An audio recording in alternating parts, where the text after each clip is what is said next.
On peut voir des panneaux le long de certaines avenues qui annoncent la sortie d'un prochain film, Seul sur Mars. Et l'évocation du voyage vers notre planète voisine est à la mode. Peut-être certains d'entre vous auront un fils, un petit-fils, un ami qui sera cosmonaute et se rendra sur cette planète. À ce moment-là, vous aurez envie de communiquer avec lui, bien sûr. Et à un moment donné, peut-être vous vous demanderez qu'est-ce qu'il est en train de faire. Et vous lui enverrez un signal radio par télécommunication. Qu'est-ce que tu es en train de faire?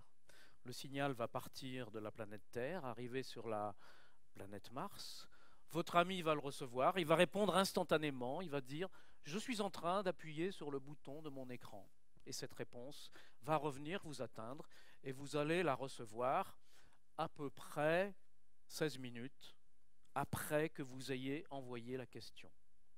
Donc vous savez que votre ami a appuyé sur le bouton de son écran à un certain moment, que vous allez penser simultané à un moment de votre propre histoire dans l'intervalle de 16 minutes en question. Très bien. Mais vous voudriez être un peu plus précis. Vous voudriez savoir à quel moment exactement de cet intervalle mon ami a appuyé sur le bouton. Quel est l'événement de ma propre histoire qui est simultané avec mon ami appuyant sur le bouton?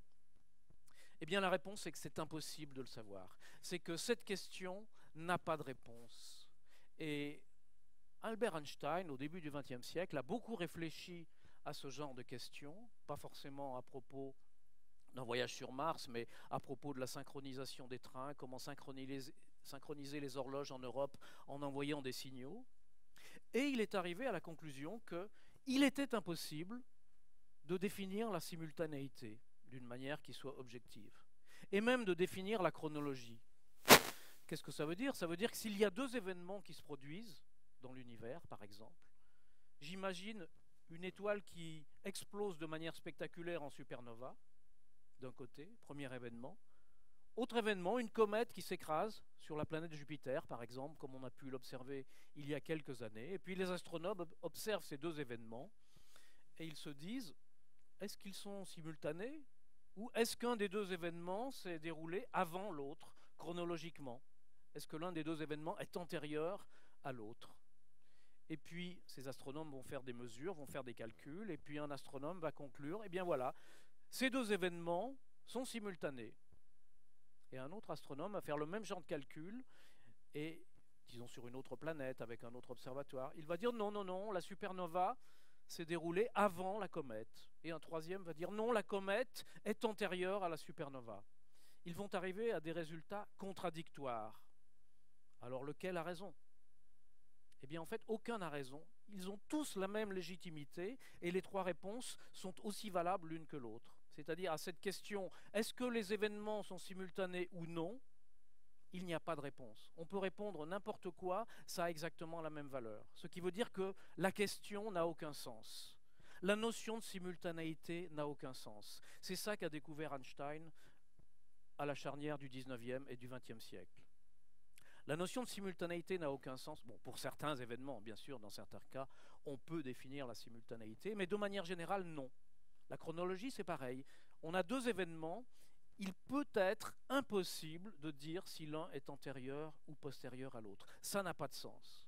Donc les notions de simultanéité, les notions de chronologie, d'ordre chronologique qui nous sont aussi habituelles, familières, il faut les récuser. Et c'est le raisonnement qu'a fait Einstein. C'est le raisonnement qui l'a mené à construire ces théories révolutionnaires de la relativité, relativité restreinte et relativité générale, dont nous fêtons aujourd'hui, cette année, le centenaire. Einstein, donc précurseur, Einstein révolutionnaire et innovateur. Pourquoi? Pour avoir osé remettre en question quelque chose qui était absolument familier, quelque chose dont nous avions l'habitude depuis des siècles. Et Einstein va plus loin, finalement, ce qu'il remet en question, c'est la notion même de temps. Et les théories de la relativité, dont bien sûr vous avez entendu parler, dont vous avez sans doute une image peut-être un peu floue, Eh bien, ces théories, si on voulait les résumer en une seule phrase, je crois qu'il faudrait dire, ce sont les théories qui se fondent sur le renoncement à la notion de temps. C'est-à-dire, ce qu'on a découvert, c'est que cette notion de temps, qui nous est pourtant si familière, elle est incompatible avec la réalité du monde. Ce n'est pas vraiment les théories de la relativité qui disent ça, mais c'est plutôt les physiciens qui, par leurs observations et leurs expériences, constatent cette incompatibilité, et Einstein va construire ses théories de la relativité pour tenir compte de cette impossibilité. Mais bien sûr, qu'est-ce que ça veut dire que la notion de temps n'existe pas, alors qu'on en a tellement l'habitude? Eh bien, on peut essayer de la décortiquer, et on s'aperçoit qu'une notion plus fondamentale, c'est la notion de durée. Parce que ce que nous éprouvons quand nous disons le temps passe, par exemple, c'est la notion de durée. On reste dans cette salle pendant une durée de 2 heures. On écoute un orateur pendant une durée de 12 minutes. Si vous vous dites quel est mon âge, eh bien là, mon âge, c'est la durée qui s'est écoulée depuis ma naissance jusqu'à maintenant. C'est une durée. Si je regarde ma montre, quelle indication me donne ma montre? Elle me donne une indication de durée. Ma montre indique la durée qui s'est écoulée depuis le dernier moment où je l'ai mise à l'heure jusqu'à maintenant où je la regarde. Et si je la regarde d'ailleurs, c'est que finalement cette montre envoie un signal simplement de la lumière de la montre à mon œil qui me permet de la voir. Donc il y a toujours de la durée, il y a toujours des signaux. Ça, ce sont les notions fondamentales. Et le temps, c'est quelque chose qu'on va reconstituer à partir de tout ça. Comment ? Eh bien, c'est parce que les durées ont une propriété absolument remarquable, mais qui nous est tout à fait familière, tellement familière qu'on ne la remarque plus, on ne la souligne plus, et pourtant cette propriété est fondamentale. Quelle propriété? Eh bien, que si nous avons plusieurs personnages, en physique on dit des observateurs, plusieurs personnages, plusieurs observateurs qui vont décrire plusieurs histoires différentes entre un premier événement et un deuxième événement, eh bien, toutes ces histoires ont la même durée. On le sait, c'est ce qui est à la base de notre existence, c'est ce qui est à la base de notre construction du temps. Puisque toutes ces notions, puisque toutes ces histoires ont la même durée, par exemple 1 heure, eh bien on va dire qu'entre le premier intervalle et entre le premier événement plutôt et le deuxième événement, le temps a augmenté de 1 heure. Tout le monde est d'accord, c'est évident, c'est quelque chose qu'on utilise tous les jours sans même y penser, qui nous permet de nous retrouver. C'est très familier, c'est évident. Et pourtant, la nature n'est pas comme ça. C'est faux. Les durées entre un événement et un autre n'ont pas, les histoires, pardon, entre un événement et un autre n'ont pas toutes la même durée. En 1923, le physicien et mathématicien Paul Langevin, ami et collègue d'Einstein, a voulu précisément illustrer cet aspect un peu surprenant de la relativité. Il a inventé une petite histoire qu'on appelle l'histoire des jumeaux de Langevin. On imagine deux jumeaux qui sont nés au même endroit, au même moment, et qui ont donc le même âge.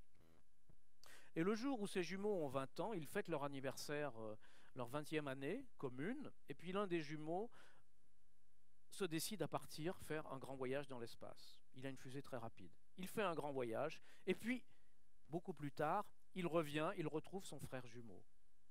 Et à ce moment-là, le jumeau qui a voyagé à 40 ans, le jumeau qui est resté sur Terre à 60 ans. C'est-à-dire, ces jumeaux vivent chacun une histoire différente, qui commence par le même événement, lorsqu'ils ont 18 ans, dernier baiser avant le départ, qui ont le même événement final, lorsqu'ils se retrouvent, nouveau baiser de retrouvailles. L'histoire de l'un a duré 20 ans, l'histoire de l'autre a duré 40 ans. L'un a vécu 20 ans de manière tout à fait normale, l'autre a vécu 40 ans de manière tout à fait normale. Ces deux histoires ont des durées différentes. Bien sûr, on ne l'a pas mesuré avec des jumeaux, mais on l'a mesuré des millions, des milliards de fois par jour depuis un siècle, avec des particules dans les accélérateurs, avec des rayons cosmiques, avec diverses expériences. Les différences ne sont pas de l'ordre de l'année, mais de secondes, voire de microsecondes, mais ce fait est bien établi. Donc entre deux événements, toutes les durées qui les séparent n'ont pas du tout la même valeur. Et dans ce cas-là, on ne peut plus reconstituer toutes ces durées pour inventer une notion composite qu'on appellerait le temps.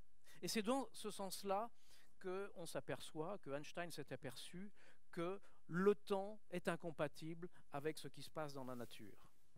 Bien sûr, pour s'en apercevoir, il faut une grande précision. C'est pour ça que dans notre vie de tous les jours, on peut toujours utiliser cette notion de temps, ça marche, on est content, on se retrouve, on peut se donner des rendez-vous. Mais ça nous donne un autre point de vue sur le monde. Ça nous donne un autre point de vue sur le monde parce que ces notions de simultanéité, ces notions de chronologie, elles sont finalement artificielles, elles sont personnelles, elles sont subjectives. Ça n'est pas quelque chose qui a une existence propre dans la nature. C'est donc un point de vue différent sur le monde. Et les notions de passé et de futur, il faut les prendre avec précaution. Donc un point de vue différent sur le monde, mais aussi sans doute un point de vue différent sur nous-mêmes, sur nos existences. C'est-à-dire, si je me demande qui suis-je, qu'est-ce que c'est que ma nature, qu'est-ce que c'est que mon identité? Eh bien, ce que je suis, c'est pas seulement moi en train de parler maintenant, c'est aussi toute mon histoire passée. Et puis d'une certaine manière, c'est aussi toute mon histoire future que je ne connais pas encore. Mais si je veux parler de moi d'une manière très générale, ou si je veux parler de Napoléon, je ne vais pas parler de Napoléon à 20 ans, à 30 ans, à 5 ans. Je parle de Napoléon comme un personnage qui a une histoire, qui a une vie entière. Et ce qui m'intéresse, c'est l'histoire entière de sa vie, dans son déroulement total. Lui, bien sûr, il l'a vécu instant par instant. Mais quand je la regarde de l'extérieur, je la vois comme un tout, depuis sa naissance jusqu'à sa mort, avec tout ce qui s'est passé. Mon existence aussi, donc, je dois la voir comme un tout. Ce qui est le grand mystère pour lequel nous n'avons aucune explication, ni physique, ni neurologique pour le moment, c'est que cette histoire, qui est un tout déroulé, une sorte de ligne, eh bien nous la vivons de manière progressive, instant après instant. Nous ne vivons qu'un instant de notre vie à la fois, et nous nous rappelons des instants passés, mais pas des instants futurs. Alors que finalement, tous ces instants, ils ont le même statut. Si je regarde la vie de Napoléon, ce qui lui est arrivé à 20 ans, ce qui lui est arrivé à 30 ans, ce qui lui est arrivé à 40 ans, ça a le même statut. Il y a un ordre entre ces événements, mais une fois que c'est passé, c'est tout. Et ils ont tous le même statut. Autrement dit, ce qui m'arrive maintenant, finalement, dans mon existence, ça a le même statut que ce qui m'est arrivé hier. Ça a le même statut que ce qui va m'arriver demain. Bon, est-ce que ça peut m'aider à vivre cette chose-là? Je crois que oui. Je crois que oui. Si je suis dans une période, par exemple, où j'ai l'impression que je m'ennuie, que le temps passe, que je n'ai rien à faire, je sais pas, j'attends un ascenseur, je suis dans une queue, eh bien, je peux très bien anticiper la suite. Je peux très bien me rappeler des instants passés et savoir que ces instants passés au futur ont la même valeur que l'instant présent. Et donc l'instant présent, finalement, peu importe ce qui se passe, parce qu'il y a des instants futurs, des instants passés qui sont plus riches. Si je suis dans un moment de souffrance, je peux oublier cette souffrance. Je sais que dans un moment, ça sera passé, forcément. Quelle que soit la difficulté, je sais que dans une heure, dans un jour, dans un mois, elle sera résolue. Et donc qu'il y aura toute une période de ma vie, elle est dans le futur, mais elle a le même statut, elle compte autant, où cette difficulté sera résolue. Et je peux anticiper et je peux oublier mes problèmes. J'ai une douleur, j'ai mal aux dents, je peux oublier ce mal aux dents. Me rappeler, évoquer, ramener à la réalité une période passée qui était une période particulièrement heureuse. Et donc, je peux oublier cette douleur. Ça peut m'aider à vivre.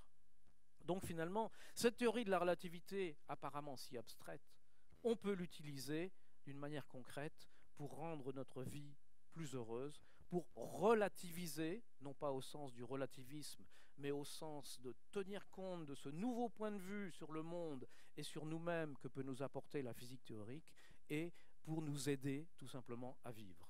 Merci.